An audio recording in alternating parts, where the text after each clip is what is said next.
My name is Mark Smith, and I'm the director of the State Library and Archives Commission, and I'm very excited to be co-presenting with Carson Block of Carson Block Consulting. And welcome, Carson. Thank you. I'm equally thrilled to be presenting with you. This is a good topic. This is going to be fun. This is, usually when I prepare for a topic, I have these meticulous notes, and it's all lined out and everything. But we're going to kind of freewheel it a little bit up here today. We're going to take a little different approach. We're just going to have a little bit of a conversation and back and forth.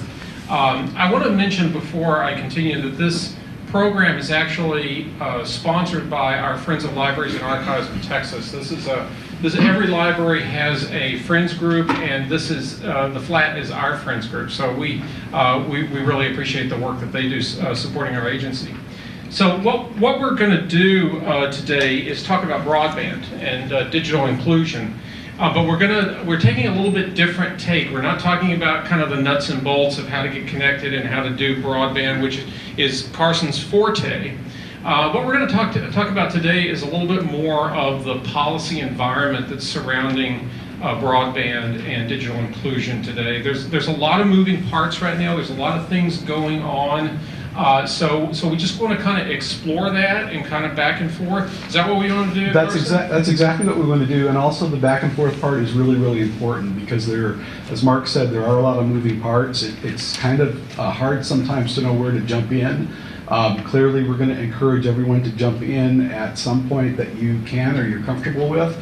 And so your jump-in point might be a little bit different than someone else's. So please feel free to, we have questions at the end, of course, but please feel free if you've got a comment or question, just bring it up because we have a nice size crowd here. Yeah. And we can talk, we can just have a conversation. Yeah, let's have a conversation about the policy aspects of this. So I think what we want to explore, and I'm just going to kind of mention this at the outset, what we're going to explore is first of all, whether or not this is still a valid topic to be talking about. We've been talking about broadband for quite a while. This is something that obviously we feel is important, but just kind of where are we with the process? How are we doing with access in Texas? And I think Carson's prepared to talk some about that. Kind of a recap of the policy environment that we're working in, and also where we see some kind of hopeful signs for progress. We want to talk about some ongoing initiatives also that we're working on, and that a variety of groups are working on, and that are, I hope, sort of moving the needle a little bit in this conversation. That's what right. else? Well, and that's where you might find your own insert point to jump into what's going on, because it really, I've worked with connectivity projects all over the country. What makes the biggest difference is your personal interest in changing the things that are going on in your community. And so what we hope to do is to show you some of those tools or places where you can jump in, but it really starts with you and your passion to change things in your town. And lest you think I'm talking out of school, some of you have seen me visit some of the smallest places in Texas, and then think about the rest of the country. Some of the smallest places in the rest of the country, and that's where I've gone to. So I understand the ask that I'm making here. I also know that is the biggest thing that makes a difference, is somebody in each community who really wants to make a change and who puts their foot down and says, by golly, I'm going to do it. So let's just start with this. Do we still feel that this is an important topic? I mean, I guess the fact that you're here, you do. Show of hands, is this a topic area that we should continue to be investigating? Okay, good. I'm glad to see that we're starting on the same page. Carson, you think it's an important topic? I should have raised my hand, I'm sorry. Yeah, well, I think it's an important topic. So let me just spend a couple of minutes exploring some of the areas in which we feel like the broadband has a great opportunity for impact. Obviously, education is one. Broadband has a key role to play, as we all know, in leveling the playing field for student access and engagement in the K-12 environment all across the state. And in this particular regard, I want to mention that we have had, since the last legislative session, we've seen an indication of the level of interest in this particular aspect of it through the governor's initiative. So the governor Abbott was very this was one of his personal agenda items, was to secure the funding necessary to try to connect, to provide the connection and the infrastructure out to every K-12 campus in the state of Texas. And he did, and the legislature obliged with a $25 million appropriation for K-12 access, and that it actually represents a 10% down payment on the total cost, and the other 90% to come from E-rate funds. So this was a really big deal in terms of kind of trying to get the K-12s on the road to access. It's also a big deal because, as we're going to talk about, availability of service is a real huge problem. And I'll talk about the project that we're doing at the State Library in a little while, but just finding the availability statewide is difficult. Now, this came about as a result of something called the influence of something called the Information Superhighway. The Information Superhighway is an organization, a national nonprofit organization that is advocating for K-12 broadband connections for K-12 and for K-12 participation in E-rate discounts. And they have been very successful in going around the country and talking to governors and getting them engaged in getting these pipelines out to the K-12. Is there anything that... And sometimes that's where we see our innovation as well, and that's why that's so important, because what are K-12? Those are our young people. And young people, no matter where they live in the country, they want to do things digitally. The youngest are just completely born digitally. They're creating a brand new generation, and so their expectations are swelling. Doesn't matter where they live in the country.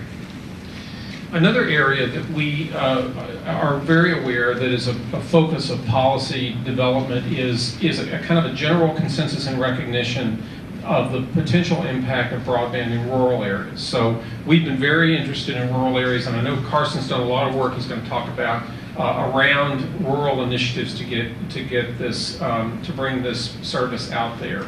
I think there is a real understanding among a lot of people across the political ideology, across the political spectrum, that these broadband connections are really critical for economic development, for workforce, for public safety, for access to health resources, and of course education, which we talked about before. And that's where the government part is really stepping up and being done in a different context now. Before, like with a connectivity provider such as Verizon. I remember when Verizon rolled out, I think it was 3G. And 3G, that was a generation ago, wasn't it?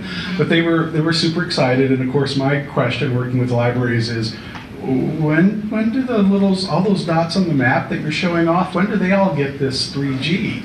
And they said, well, let me tell you how this works. First we go to the NFL cities in the US so that we can recoup our investment, and then we move out.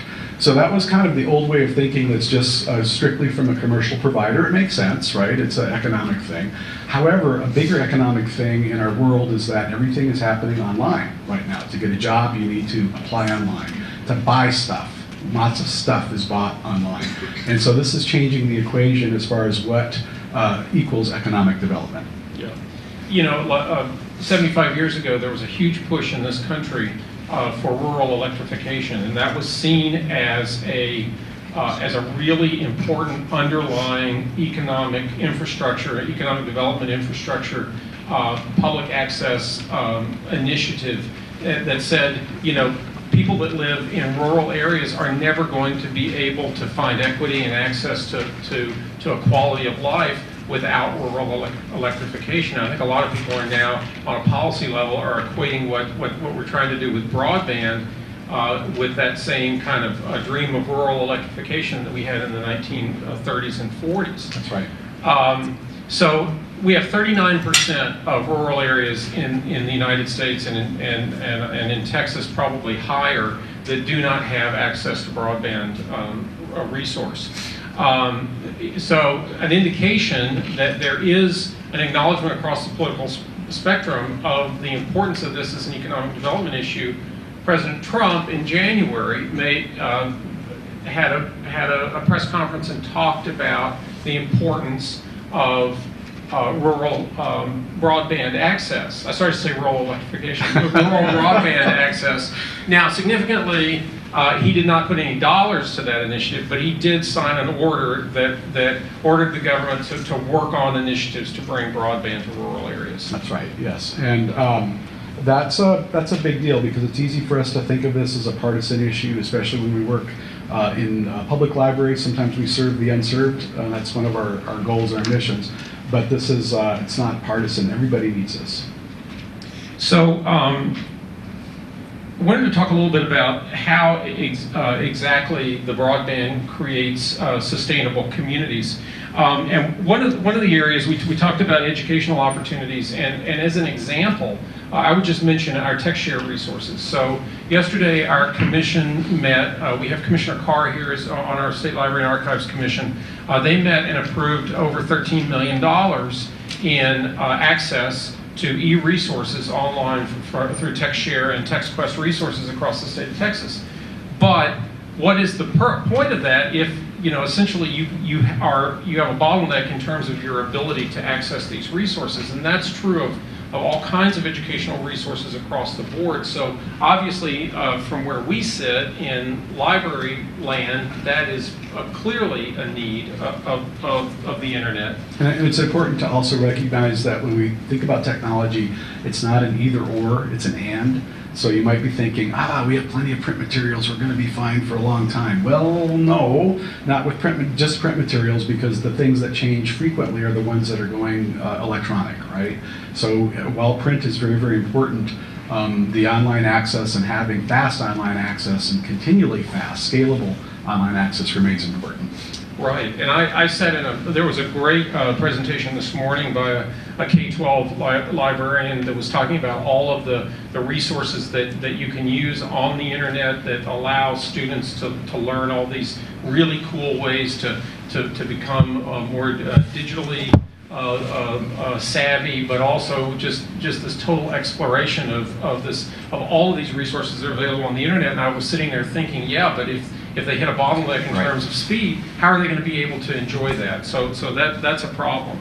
Another area that we see as an area of sustainability is around healthcare. So there are a significant number of communities in the state of Texas and counties in the state of Texas that do not even have a doctor in the entire county.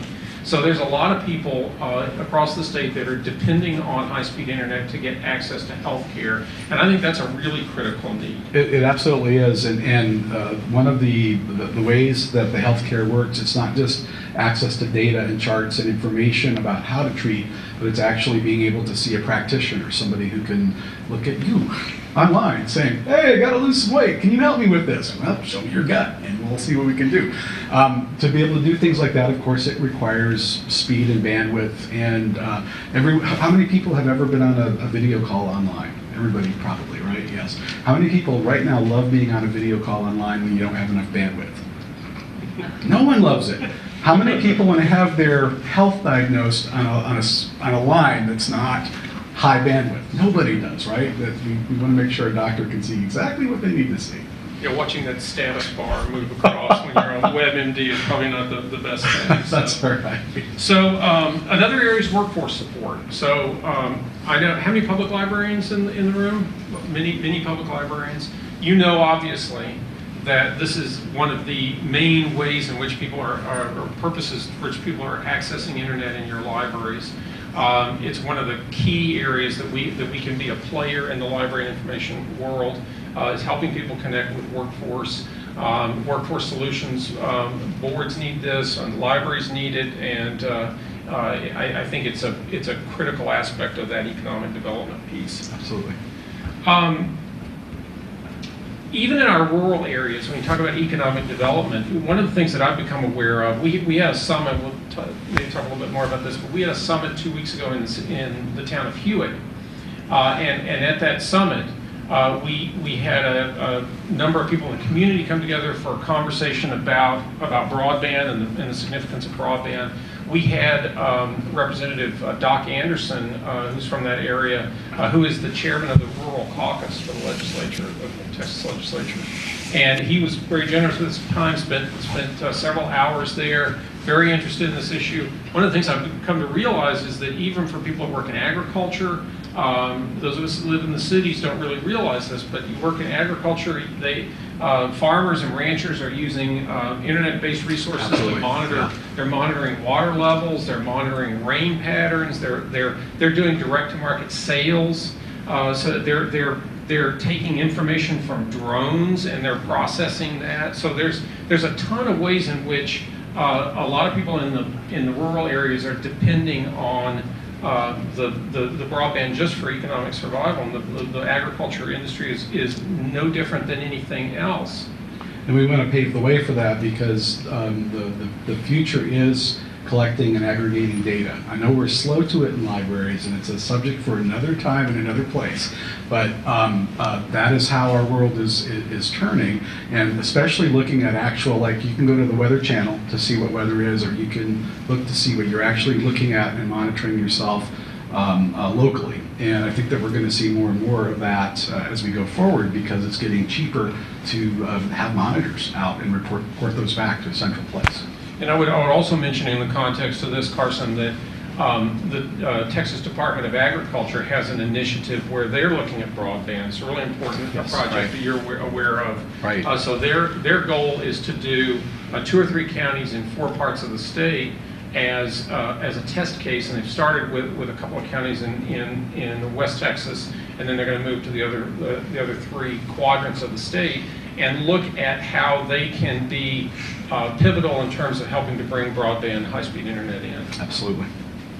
So, and then I think maybe it's time to advance our slide because we covered those. I think. Okay, let's go to the next slide. So look, take a nice long look. Okay, now there we go. My apologies. So we wanted to provide an example of one library, and one library that we pick on a lot is the Bertha Boyer Library in Honey Grove, Texas, because the librarian there, Peggy Mayfield, does such an outstanding job of providing services to her small community libraries. And she recently included, this is a quote from a blog that she has out there in Honey Grove, Northeast Texas.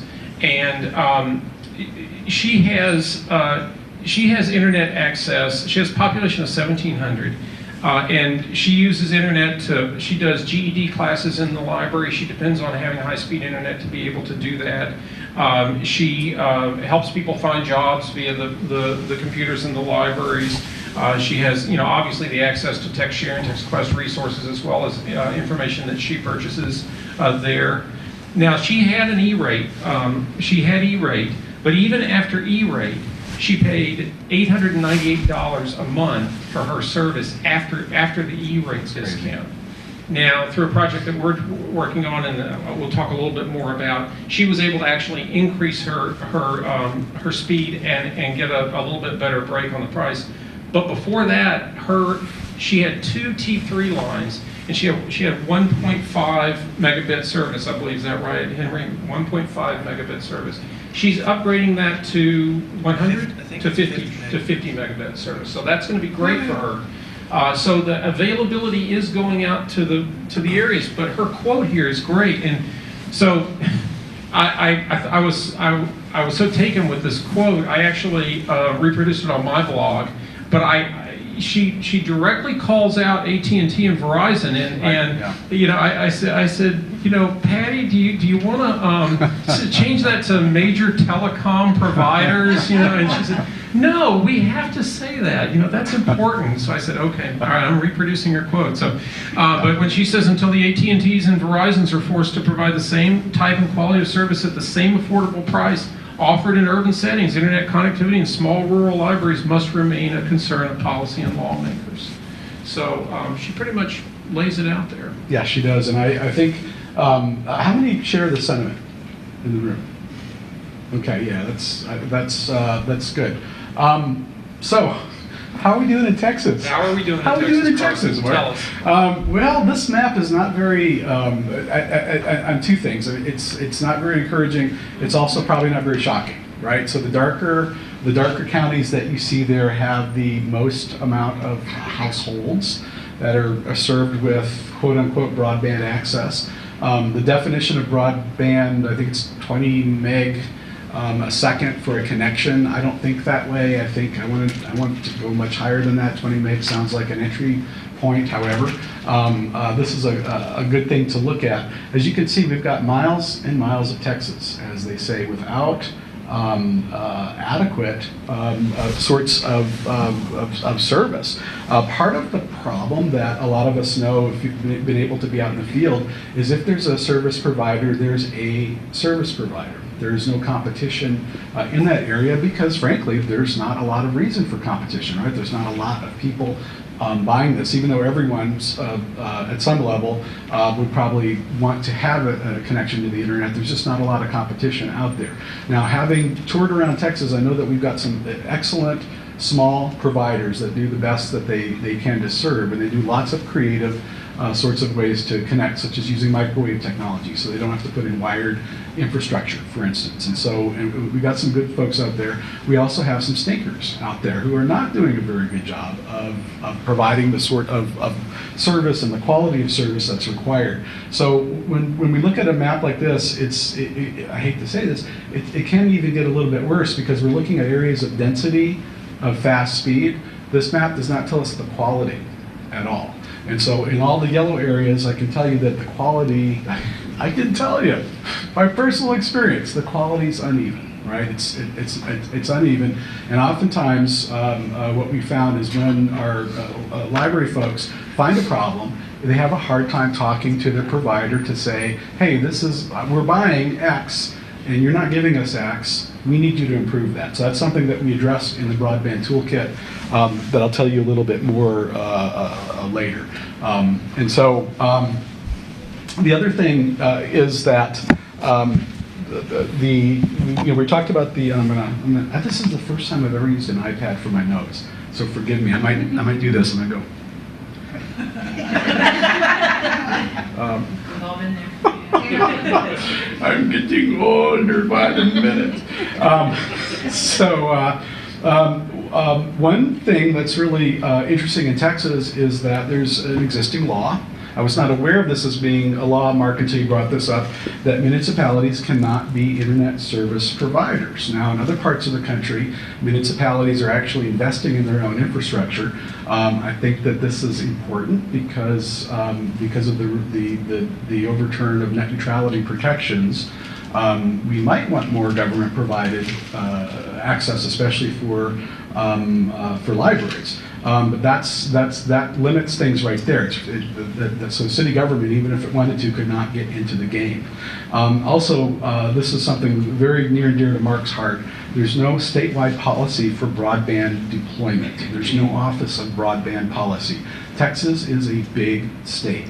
In fact, when I think of Texas, I think of like 5 different states because of the regions, right? The different regions of Texas. And this is having a central voice to speak in terms of broadband development is really, really important. And so right now there's not such a thing. Now in other places, like there's several other places where things have been put together. In New York, New York State has a broadband program office, and of course we're not talking about the city, which is huge, but how many people have been to upstate New York or okay, good, okay. So you know that the state of New York is largely rural, and talk about a balkanized area of the country too, because there's lots of little hamlets and things like that where folks are looking at their own needs. New Jersey's the same way. New Jersey's hyper localized.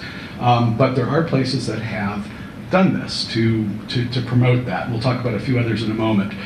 The other thing is that no state discount, and despite the Herculean efforts of Henry Stokes, and I mean it, give Henry a round of applause. He's been beating the streets for since day one, since we worked together. It's like, Carson, mentioning me. Even so, E-rate's underutilized with 25% of public libraries. I would say as an outside person, I can say in the past, under the old E-rate discounts, I could agree and understand why you might not want to go through the paperwork. However, now that internal connections are being covered, I think every library must at least consider the implications of E-rate to get that discount, because what I'm seeing when I go out in the field is infrastructure in your own buildings that needs to be replaced. And this is a good way to get that, at least that jump on that. There's also no statewide backbone network that we have in a couple of other states. California has a great one. They're called R&E networks, Research and Education Networks, and they're kind of a layer over the whole country of localized stuff. Oklahoma has a network like this as well, as does Wisconsin. So there's examples of that could be really, really good models for Texas. They just are not here right now. Did you have anything? There's a link too between the fact that they have these offices in many of these. So about the point that Carson made about having a statewide office, frequently that's in the governor's office. Sometimes it's out of another department. Occasionally it's out of agriculture. Sometimes it's out of a Department of Economic Development. But this is like a statewide policy-making, investigative kind of entity that helps direct the deployment of broadband across the state. About half the states have those. And all of these states that have these broadband networks also have these offices of policy development. So all this stuff goes hand in hand. Exactly, and the size difference too. I know that often comes up, but you know, California is a pretty big state too. I mean, it covers half of the West Coast. So it's New York. I know it's like you could put 90 New Yorks in Texas, just the size of the counties, but which makes it a little bit different. But it is possible to do it. Oklahoma, it's possible. They're doing it there, and there's lots and lots of space in Oklahoma as well. So what I wanted to do next was spend just a couple of minutes kind of framing this in terms of where, you know, how we go about developing policy in Texas, and just kind of give you some of these aspects. If you're not depressed enough already, don't worry, because we're going to give you a little bit of good news, a little glimmer of hope at the end of this. But in terms of how policy is set in Texas, you know, some of the obstacles that we're dealing with. First of all, the legislature doesn't meet very often. They only meet every other year. They meet for the first 140 days of every odd numbered year. So we're going to have to wait, obviously, until next year for there to be any advancement in terms of policy in Texas. The system works against the idea of passing a bill. I mean, it's structured that it's really structurally that way. So only about 20% of the bills that are filed actually make it to the finish line. The great majority of them die during the session.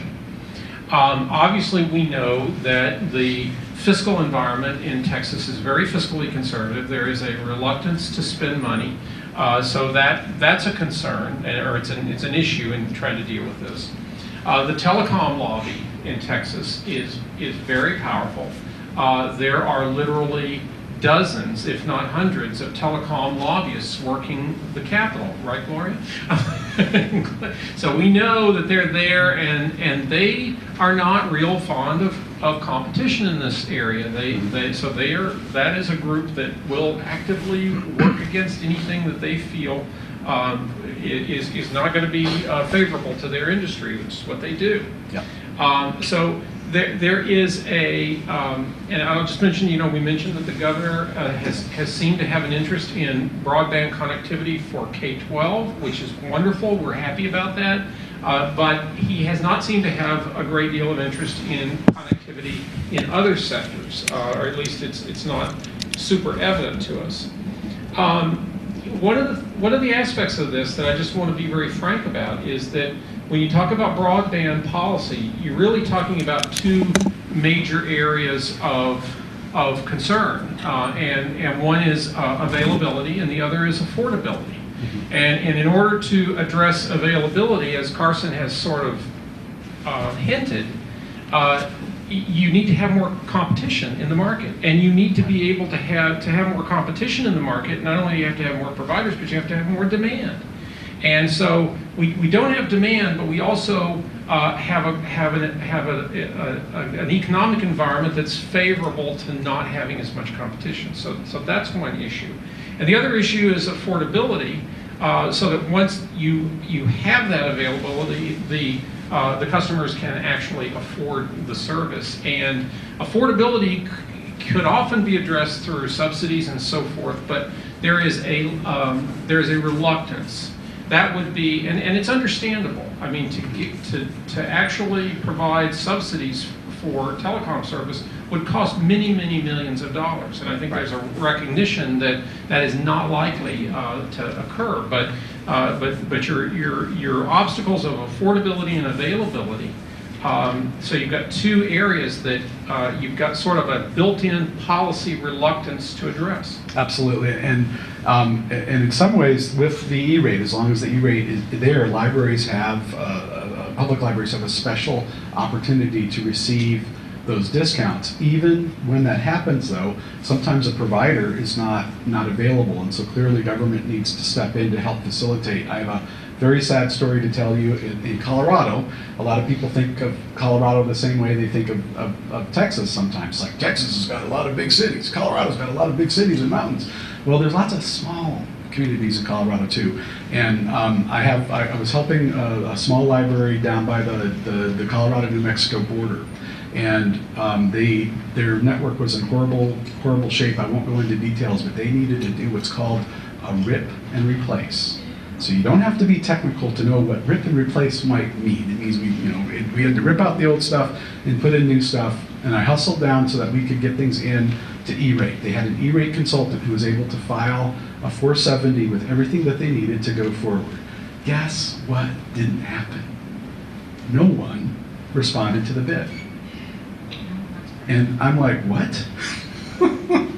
So I'm going to do my own little rip and replace to get them through this year. We'll figure out how to do that for next year. But this is why we can't just leave it to the market at all, because there's gaps like that. There's some company that wants to sell this library this equipment. It would have been $20,000 worth of stuff. They would have loved to have sold that. They just didn't know it, or they couldn't find it. I have one more point to make, Carson, and it's not a Texas specific thing. It's a matter of national policy, because I want to mention the FCC. Yeah. So at this meeting that we went to in Hewitt a couple of weeks ago, it was really interesting because we had city council people, we had school superintendents, we had city manager type people, we had really decision makers and leaders and people, and there was a lot of frustration that was shown. And then in the evening we had a meeting of the community, and the community came in, and in both of these forums, the local policymakers and local community leaders, and then in the evening the community came in and said, we're really, really frustrated that we can't get. One lady said, I've had a cell phone for 20 years and I've never had more than one bar on my cell phone. They're just really, really frustrated.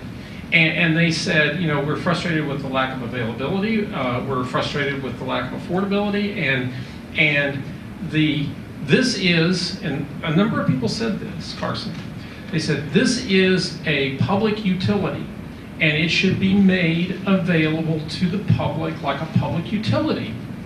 But in fact, the FCC has specifically determined recently that the internet is not a public utility and should not be regulated like a public utility. And I think that's a really key aspect of the kind of policy picture we're looking at. I think you're right, and I think that the tension on the definition of this service, I think that will be continuing, because clearly we have varied opinions on that in our country. So who wants to just like walk out and give up and just like go get a beer and just forget about it? Does anybody? Good. No one got up. No one said, "Oh, that was my cue." Well, good, because there's some good news, and I'd like to talk a little bit about that as well. The first is that it's becoming universal that this is not a geeky thing and this isn't just a business thing. Everyone knows that access, the pipeline, the centralized network, to the world, connecting us to each other, right, to the world is important. So that's a really a strong thing. It's also bipartisan, right? Everyone agrees that this is a very important thing.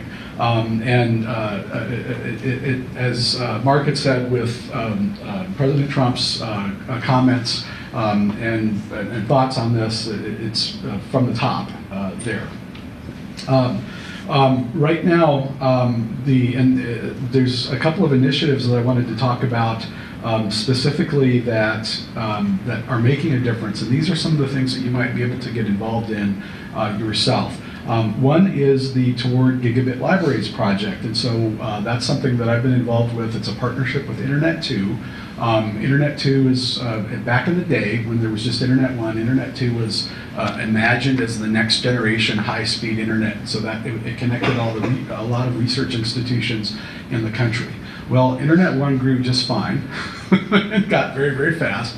Internet 2 remains a place where connections are made between research institutions, and lots of good minds and experiments are going on. And so together we got an IMLS grant to do a project called Towards Gigabit Libraries. And we'll talk about this in depth tomorrow, so please come and join. But Henry Stokes and Cindy Fisher, who's in the back of the room, joined me on trips to Stanford Carnegie Library, the Carnegie Library of Ballinger, Coleman Public Library, Harper Library, and Palacios Library.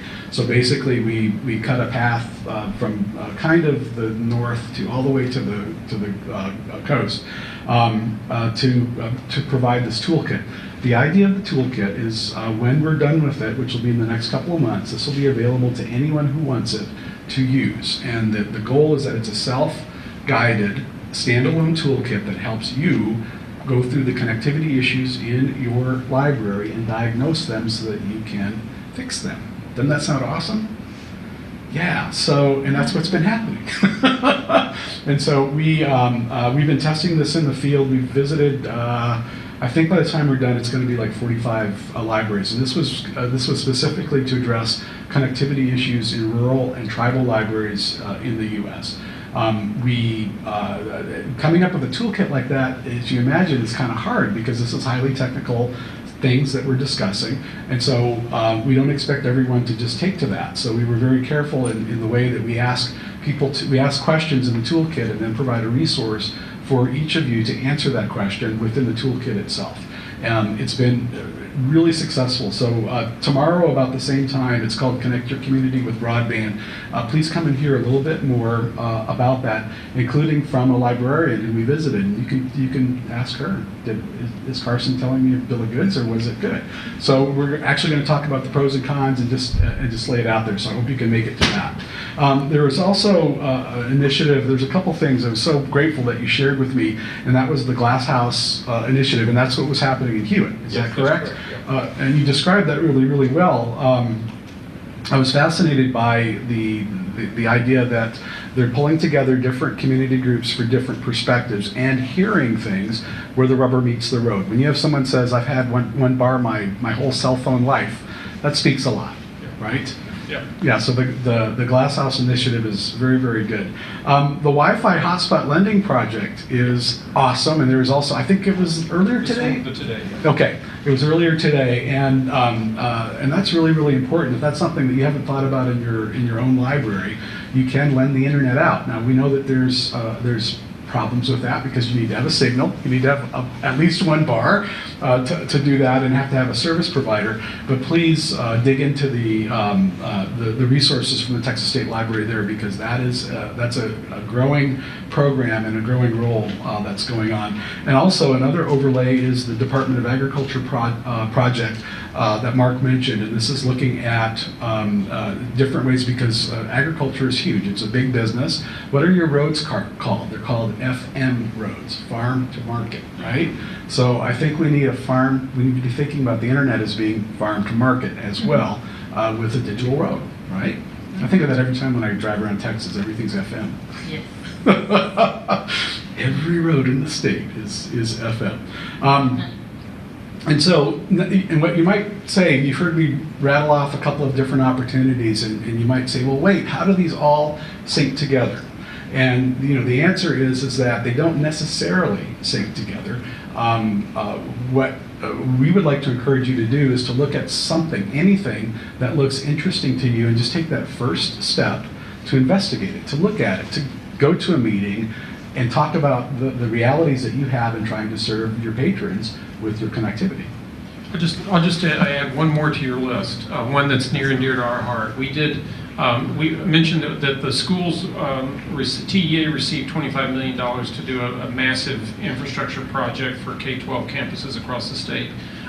We also, at the state library, received $1 million to do a broadband project statewide, and we have been working on that. Again, Henry has been key in that. We also have a company that we're working with called E-Rate Central that is reaching out to libraries and trying to help them navigate the very complicated process of applying for E-Rate discounts. And we're also providing a subsidy in 2019 to participate in paying their non-E-Rate discount portion of that.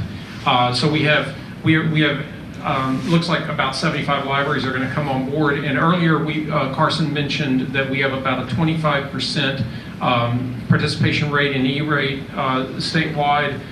It's actually a little bit less than that. I think it was about 23%.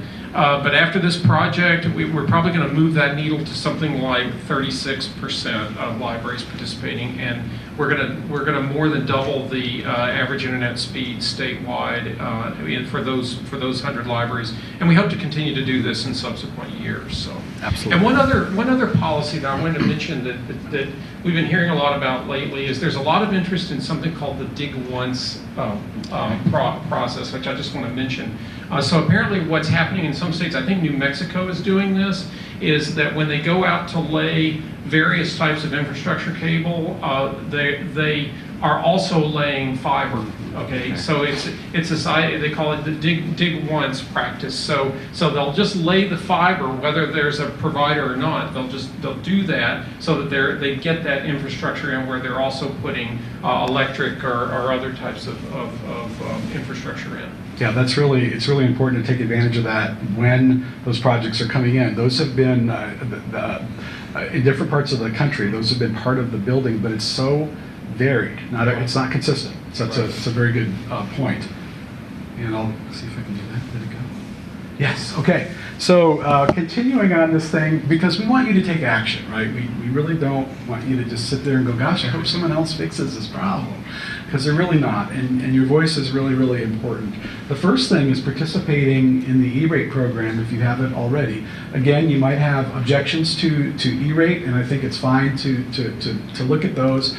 Also look at it as it's balanced with other needs that your community has. And if E-rate is for you, you have a wonderful resource right now that the Texas State Libraries and Archives Commission has invested in, and that is help negotiating the entire E-rate process.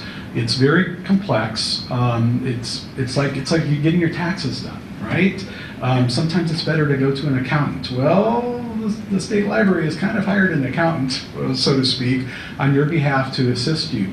I think once you go through the process at least one time, you'll understand what it's all about. It won't be that difficult, and you might even get a little greedy with what you're able to get. And when I'm talking about that, I mean that in the best possible sense. Greedy to serve your community in the best way you can with your limited dollars. That's not a bad thing at all. But I'm not Gordon Gekko either. It's not that this doesn't sound right. Greed is good. Also, the other thing too, and this is part of the toolkit process as well, and sometimes it's hard for us to get to thinking about this in the toolkit process because there's a lot of nuts and bolts, but by golly, this toolkit will be available to everyone again, and I think we'll get it out in July, August framework. If you want a secret copy, just get a hold of me, and I'll share stuff with you. That is also thinking about the needs assessment of your community. This is really, sometimes we can think build it and they will come, but there's more going on. What is the specific need in your community that broadband would help you achieve? And what is your role in the library? Sometimes it's as simple as just access. It's education. It's providing educational resources through that. It's providing spaces for people to come and meet with access to technology and broadband. But to look at that and to voice those needs will actually put it front of your mind as well. So it's not some generic amorphous thing. We need broadband. You need broadband for what point, to what end, and it varies a little bit different. We've talked about some that are common for all libraries, but I think there's other things in each of your communities that are more specific, and that can help you find more opportunities to do that.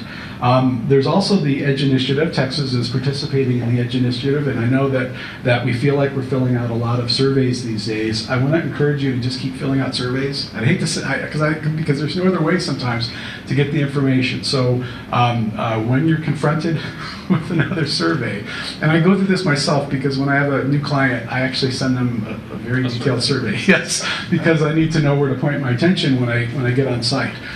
With the EDGE initiative and Texas involvement in EDGE, this helps you provide more ideas and really go through that thought process of how you're serving people. It's partly, I would say about a third of it is technical or technology related. The rest of it is really related to the impacts your community receives. So the EDGE initiative is very, very good to at least think through that. Can I mention Please. one point? Yes. So I had dinner last night with a Texas library leader whose name I won't mention. But this individual said to me, well, the broadband is fine, but what you really need to do is to have help libraries to understand where they are with technology and give them a holistic vision of technology.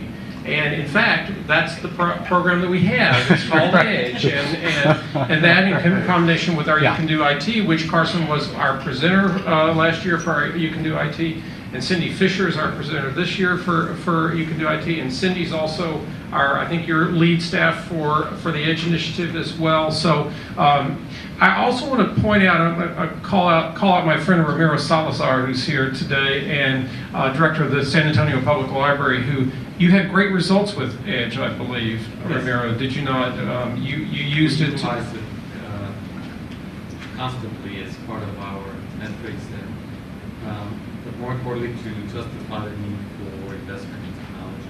Right. And your city, based on your EDGE assessment, I think you actually came up with some additional resources from your city.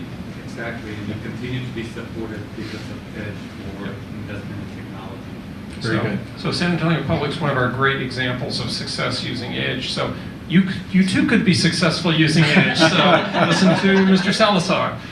All right. Yes. Very good. Very good. Yeah, that deserves underlines here as we're talking. I would say too on the E-rate program, don't assume that assistance will be there forever. It costs money to hire people to help with this. Just like it costs money to hire an accountant.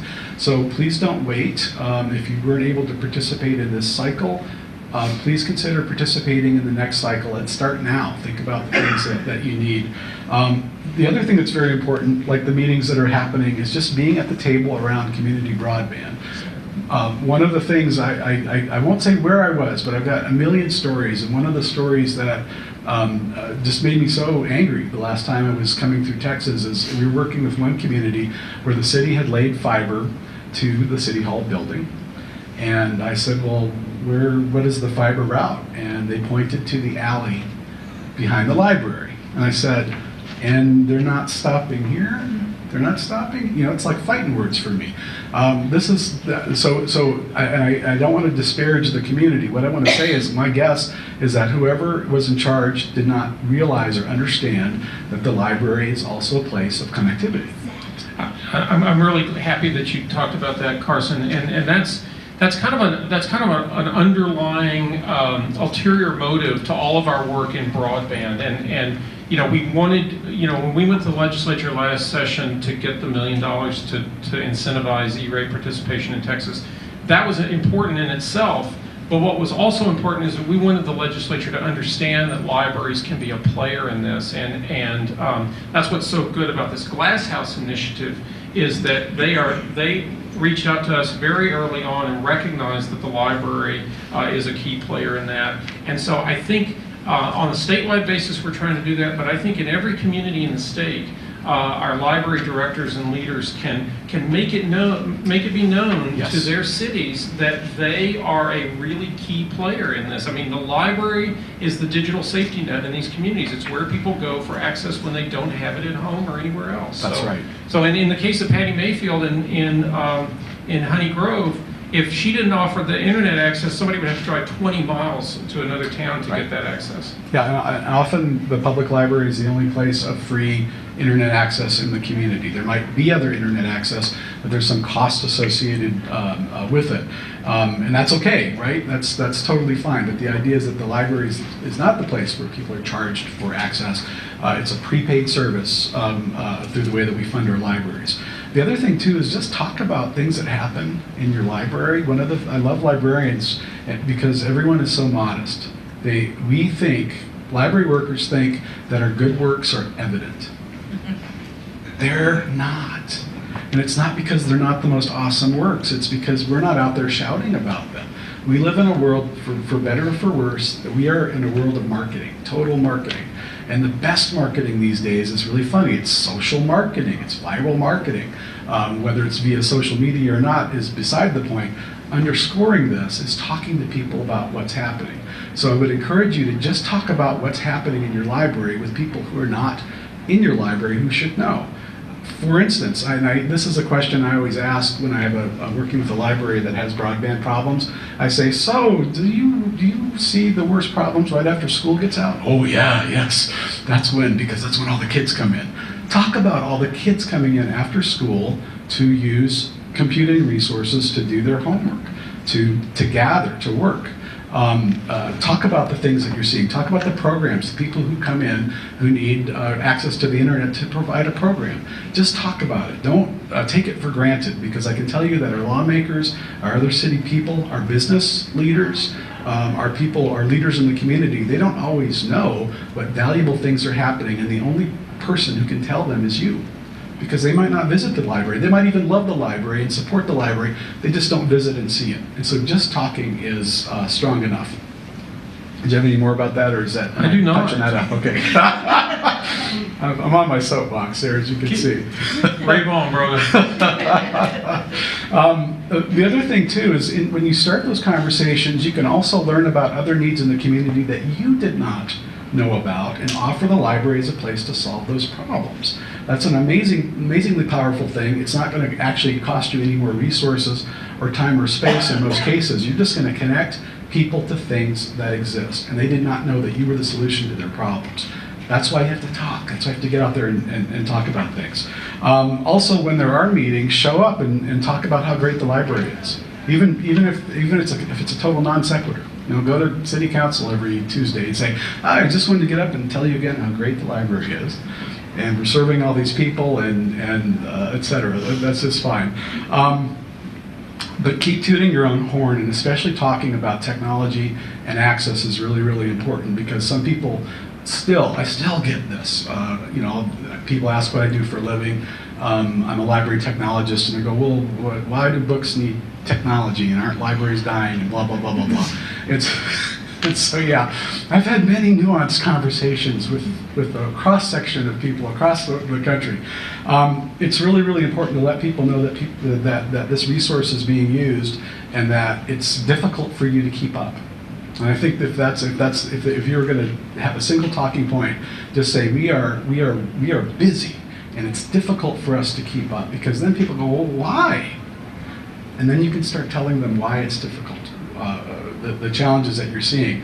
And I know that everyone has challenges beyond broadband. Sometimes it's just keeping holistically the technology working correctly, or keeping the networks going. And that's why we did the toolkit, because we know that even though we don't have solutions, we have a lot of attention on the last mile of connectivity, as they call it. I can tell you that those last 100 meters, which is the wiring inside the building, are hurting. They're hurting in a lot of places, and they're even hurting in big library systems too, because we just haven't completely gone around that and met the needs that we have there. As you're talking, continue to seek partnerships with people. Just keep your ears open. Now, partnerships mean that it works for both you and the other person. Just remember that. You can quote me on that, because sometimes we'll be approached to partner for something where it's like, hey, it looks like I'm doing all the work, and they're like, yeah, you're my partner, yay.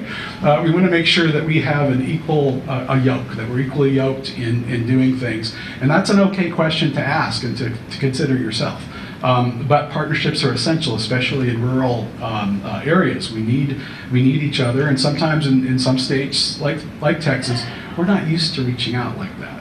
And it's not just Texas. In New Jersey, it's the same thing. I'm working with the New Jersey State Library on a network they have, and the culture in New Jersey is very, not similar to Texas in that way, but similar in that it's hard to reach across and to do things cooperatively just by nature and by the way things are there.